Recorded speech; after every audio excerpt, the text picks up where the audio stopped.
시편 53편 1절부터 6절까지의 말씀입니다. 하나님의 말씀을 다 함께 받들어 읽겠습니다. 다윗의 마스길 인도자를 따라 마할렛에 맞춘 노래. 어리석은 자는 그의 마음에 이르기를 하나님이 없다 하도다. 그들은 부패하며 가증한 악을 행하며 선을 행하는 자가 없도다. 하나님이 하늘에서 인생을 굽어 살피사 지각이 있는 자와 하나님을 찾는 자가 있는가 보려 하신즉 각기 물러가 함께 더러운 자가 되고 선을 행하는 자 없으니 한 사람도 없도다. 죄악을 행하는 자들은 무지하냐.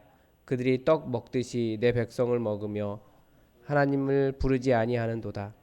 그들이 두려움이 없는 곳에서 크게 두려워하였으니 너를 대항하여 진친 그들의 뼈를 하나님이 흩으심이라. 하나님이 그들을 버리셨으므로 내가 그들에게 수치를 당하게 하였도다. 시온에서 이스라엘을 구원하여 줄 자 누구인가? 하나님이 자기 백성의 포로된 것을 돌이키실 때에 야곱이 즐거워하며 이스라엘이 기뻐하리로다. 아멘. 우리가 본문 관찰을 하는데 이제 문체에 따라서 약간 달라질 수 있다고 말씀을 드렸습니다. 그래서 우리가 보고 있는 것이 지금 시편인데 시의 문체는 어떻게 관찰하냐면 단락을 잘 구분해야 됩니다. 시의 단락 구분하는 게 쉽지 않아요. 어디에서부터 어떤 노래가 어떻게 끊기는지 잘 모르기 때문에 그 단락 구분을 할 수 있는 근거들이 뭐가 있냐면 그 노래를 부르는 이유가 무엇인가를 파악하면 조금 쉽습니다. 왜 이 노래를 부르는가?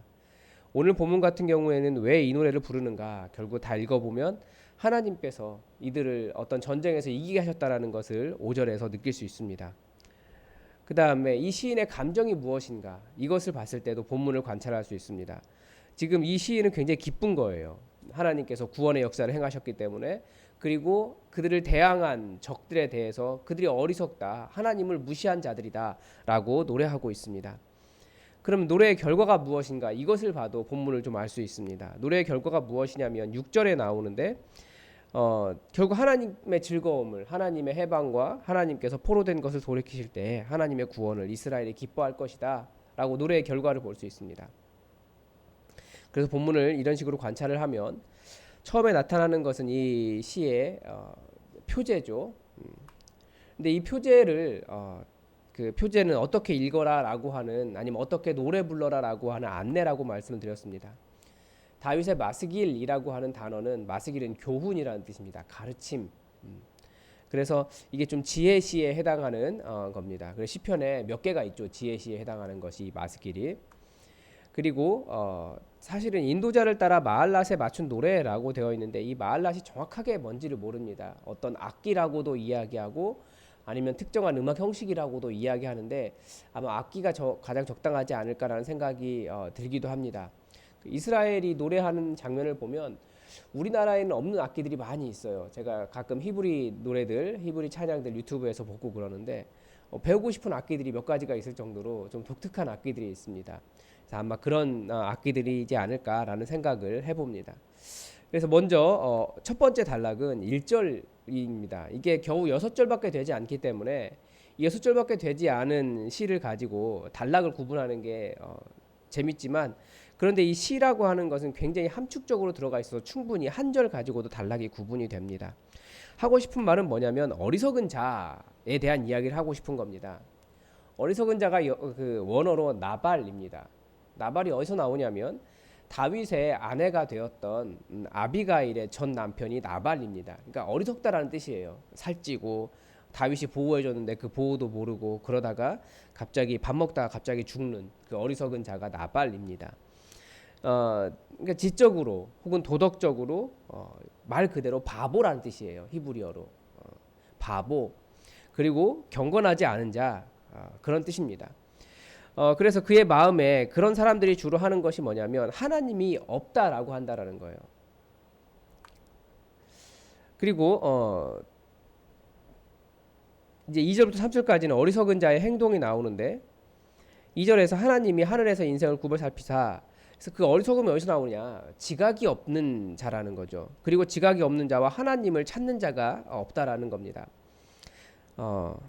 그리고 더러운 자가 된다는 거죠. 선을 행하는 자가 없다.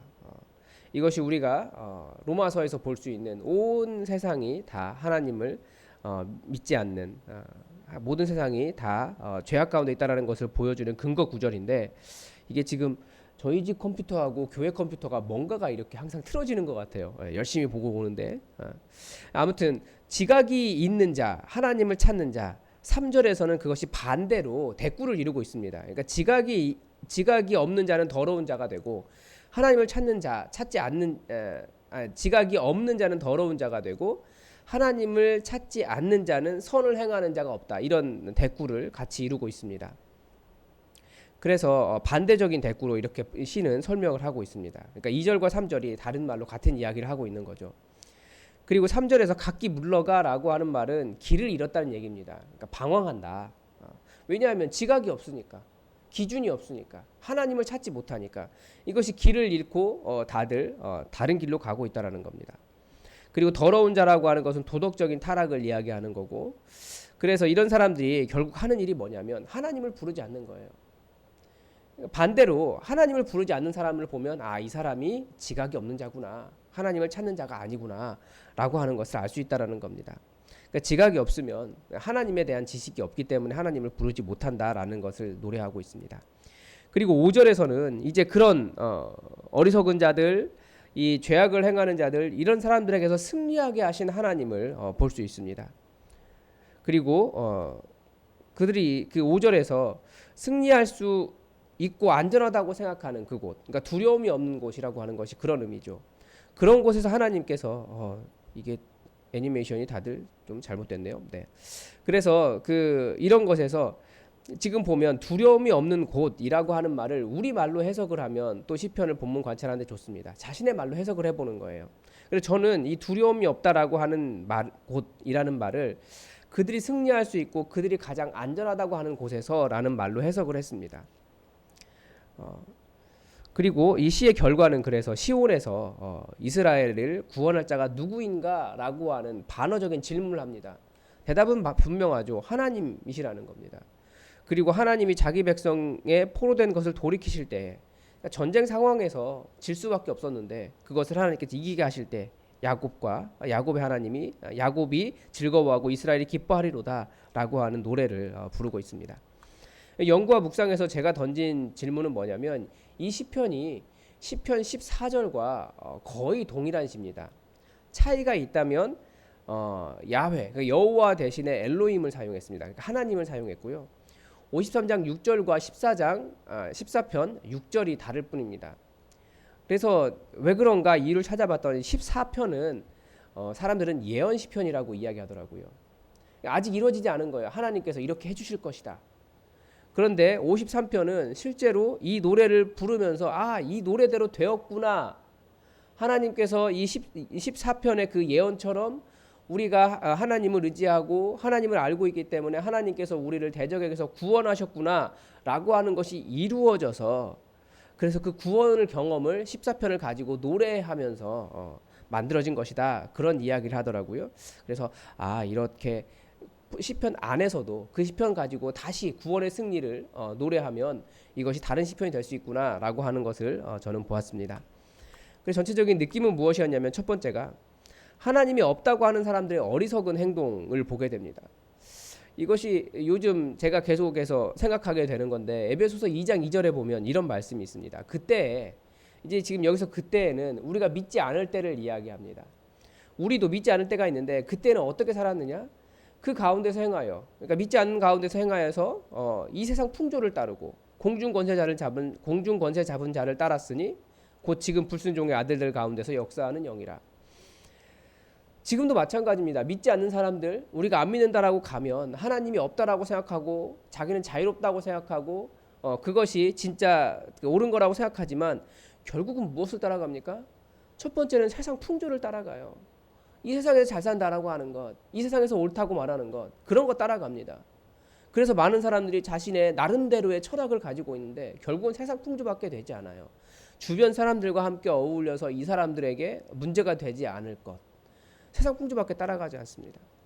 그리고 또 다른, 만약에 세상 풍조를 따르지 않으면 누구를 따라갑니까? 공중 권세 잡은 자, 좀 악한 영을 따라가는 거예요.